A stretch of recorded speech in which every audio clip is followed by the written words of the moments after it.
శిశువులకు షష్ఠీమాత రక్ష ప్రధానాంశ స్వరూపాయ దేవసేనా చ నారద మాతృకాస పూజ్యతమాస షష్ఠీ చ ప్రకీర్తిత.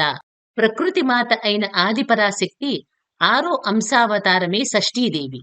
స్కందుడి భార్యగా సురాసుర సంగ్రామంలో దేవతలకు జయాన్ని చేకూర్చినందున ఆమెకు దేవసేన అనే పేరు వచ్చింది. శిశువులకు ఆమె అధిష్టాత్రి, బలవర్ధిని, విష్ణుమాయా స్వరూపిణి. అంతేకాదు ఆమె ఆయుఃప్రద, పిల్లలకు సాక్షాత్తు తల్లి వంటిది, రక్షణకారిణి. యోగమాయ రూపంలో పురిటింట శిశువుల పక్కనే ఉండి సంరక్షించే జగన్మాత. ప్రియవ్రతుడు మాలినీదేవి దంపతులకు లేకలేక కలిగిన బిడ్డ మృత శిశువు కావటంతో వారు పుత్రశోకం భరించలేక ప్రాణాలను త్యజించడానికి సిద్ధపడ్డారు. ఆ బాలుని శరీరాన్ని ఖననం చేయకుండానే రోదిస్తున్న సమయంలో ఒక దివ్య విమానం ఆకాశ మార్గాన వచ్చింది.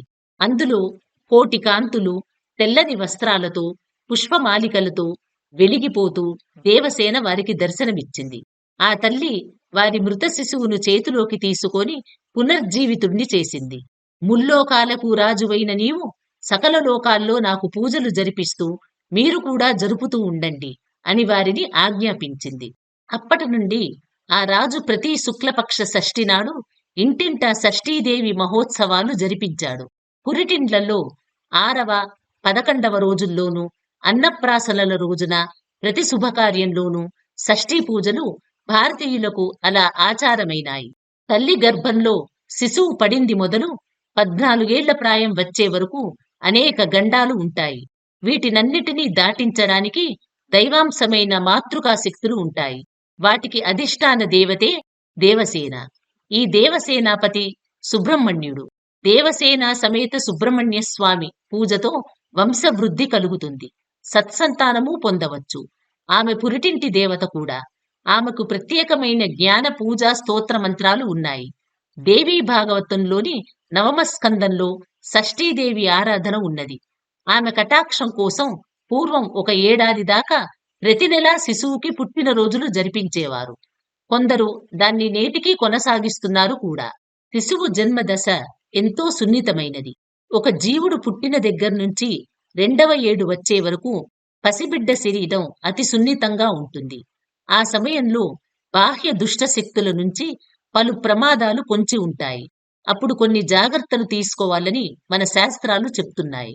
2వ ఏటి వరకు శిశు సంరక్షణ చేయగలిగే శక్తి షష్ఠీదేవికి మాత్రమే ఉంటుంది.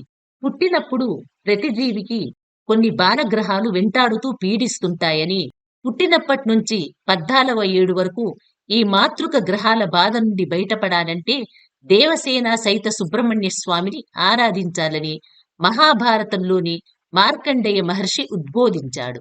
స్త్రీ గర్భవతి అయినప్పటి నుంచి ప్రతి మాసం శుద్ధ దశమి నాడు ఈ పూజ చేస్తూ బిడ్డ పుట్టిన 6వ రోజు, 11వ రోజు, 21వ రోజు ఈ అమ్మవారిని కొలవటం వల్ల పిల్లలకు ఆయుష్ పెరుగుతుంది. షోడశ సంస్కారాలప్పుడు ఆమెను పూజించటం శుభదాయకం. జలంలో, స్థలంలో, అంతరిక్షంలో తిరుగుతూ ఈ తల్లి శిశువులను సంరక్షిస్తుంటుంది. ప్రకృతిలోని అన్ని రూపాల్లో దేవసేన కొలువయ్యుండి సదా శిశువులను కాపాడుతూ ఉంటుంది. మన కంటికి కనపడకపోయినా శిశు స్థానంలో చుట్టూ శక్తి రూపంలో ఉంటుందట. ఎప్పుడైతే ఆ తల్లిని ప్రార్థిస్తామో అప్పుడు సుబ్రహ్మణ్య స్వామి వద్ద నవ యవ్వన రూపంలో ఉన్న ఆ తల్లి వృద్ధరూపిణిగా మారి శిశువులకు ఆయువు, ఆరోగ్యం, క్షేమం, వృద్ధి అయ్యేలా చేస్తుంది. సాలగ్రామంలో, మంగళ కలశంలో, వటవృక్షమూలంలో షష్ఠీదేవిని ఆవాహన చేసి ఆరాధించవచ్చు.